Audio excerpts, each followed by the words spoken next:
2 Corinthians 10. Now I Paul myself beseech you by the meekness and gentleness of Christ, who in presence am base among you, but being absent am bold toward you.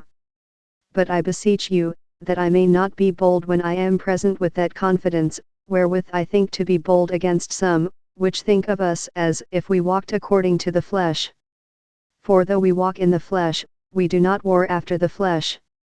For the weapons of our warfare are not carnal, but mighty through God to the pulling down of strongholds, casting down imaginations, and every high thing that exalteth itself against the knowledge of God, and bringing into captivity every thought to the obedience of Christ. And having in a readiness to revenge all disobedience, when your obedience is fulfilled. Do ye look on things after the outward appearance? If any man trust to himself that he is Christ's, let him of himself think this again, that, as he is Christ's, even so are we Christ's.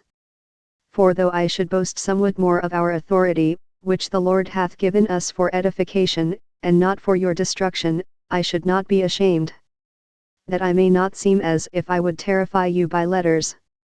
For his letters, say they, are weighty and powerful, but his bodily presence is weak, and his speech contemptible.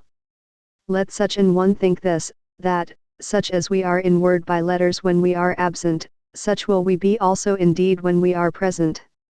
For we dare not make ourselves of the number, or compare ourselves with some that commend themselves, but they measuring themselves by themselves, and comparing themselves among themselves, are not wise. But we will not boast of things without our measure, but according to the measure of the rule which God hath distributed to us, a measure to reach even unto you. For we stretch not ourselves beyond our measure, as though we reached not unto you, for we are come as far as to you also in preaching the gospel of Christ.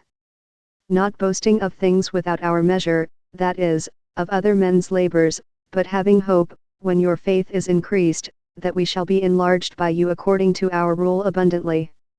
To preach the gospel in the regions beyond you, and not to boast in another man's line of things made ready to our hand. But he that glorieth, let him glory in the Lord. For not he that commendeth himself is approved, but whom the Lord commendeth.